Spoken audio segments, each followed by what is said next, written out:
ازيكم حبايبي عاملين ايه؟ شايفين الجمال والحلاوه والطعامه دي؟ تعالى اقول لكم بقى عملنا ايه الحلاوه دي. اول حاجه معايا ربع كوبايه كده من الزبده، ومعايا كوبايه من الحليب البودره، هنزل عليهم كمان بكوبايه من السكر البودره.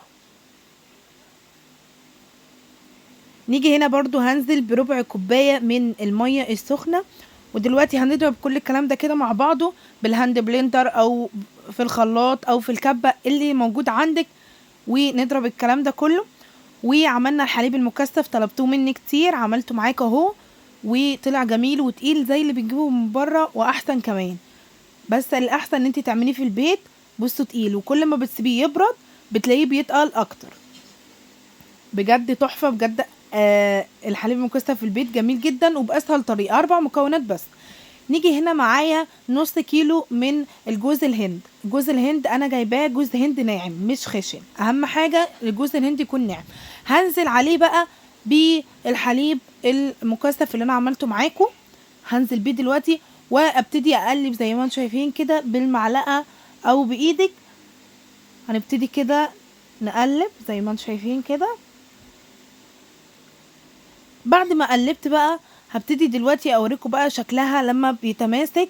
بصوا متماسكه معايا لما بعملها كده بايدي. بصوا متماسكه معايا، ومسافه ما اشكلها زي ما انا عايزه تتماسك معايا بسهوله. هنبتدي دلوقتي زي ما انتم شايفين، هنبتدي نشكلها بقى على شكل بقى ايه كده صغير. ممكن تدخني، ممكن تطولي اللي انت عاوزاه. احنا هنعمل الشوكولاته الباونتي اللي احنا بنجيبها من بره، بنلاقيها دلوقتي بحاجه و30 ولا حاجه و40. لا احنا ممكن نعملها في البيت بربع كيلو من الجوز الهند. هنعمل كميه مع بعض كبيره جدا، وسهل كمان التشكيل، تشكلي زي ما انت عاوزه. اهو زي ما انتم شايفين ببتدي بقى اشكل لحد ما اخلص الكميه دي كلها. وقولوا لي طبعا في الكومنتات عايزين اعمل لكم ايه شوكولاتات ايه تاني، وانا ممكن اعملها لكم في البيت بجد، واسهل طريقه ومش هياخد مني وقت. بدل ما نجيب الحاجه غاليه، لا احنا ممكن نعملها في البيت ونعمل بكميات كبيره جدا. بصوا بحاول كده ايه اظبطها عشان ما تبقاش ايه طويله، لا بخليها كلها يبقى كله شكل واحد. خلصت الكميه زي ما انتم شايفين، وهركنها على جنب بقى. ونيجي هنا معايا بقى شوكولاته كواليتي تارجت.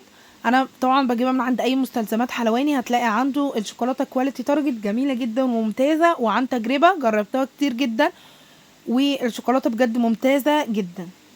هنبتدي دلوقتي بالسكينه، نبتدي نقطع كده قطع صغيره، نبتدي نقطع الكميه كلها. وهحط دلوقتي حوالي معلقتين كبار كده من الزيت، واحطها في الميكرويف او في الاير فراير او على حمام مائي لحد لما زي ما انتم شايفين ساحت معايا وبقت جميله.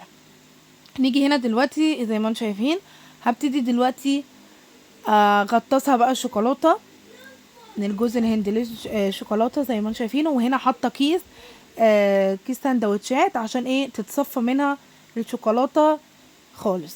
اهو زي ما انتم شايفين ابتدي اعمل برضو بقيه الكميات.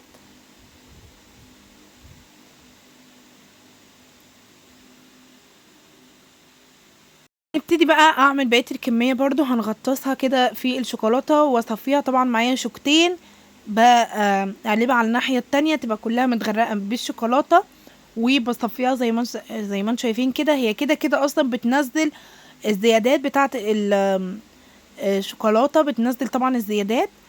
وهبتدي زي ما انتم شايفين اكمل برضو بقيه الكميه لحد ما اخلص الكميات دي كلها.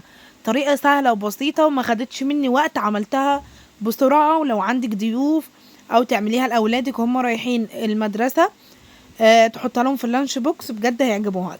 كل الناس طبعا بتعشق الباونتي دي، جميله جدا يعني سهل التحضير كمان، ما عملتهاش يعني بوقت كتير، عملتها بسرعه جدا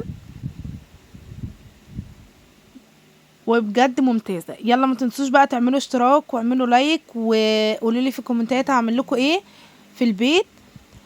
وهنا دلوقتي زي ما انتم شايفين هدخلها برضو التلاجة، او احنا اصلا في الشتاء، فطبعا انا لقيت اصلا الشوكولاته بقت متماسكه معايا وما بقتش ايه بتنقط، وجهزتها معاكم زي ما انتم شايفين اهو.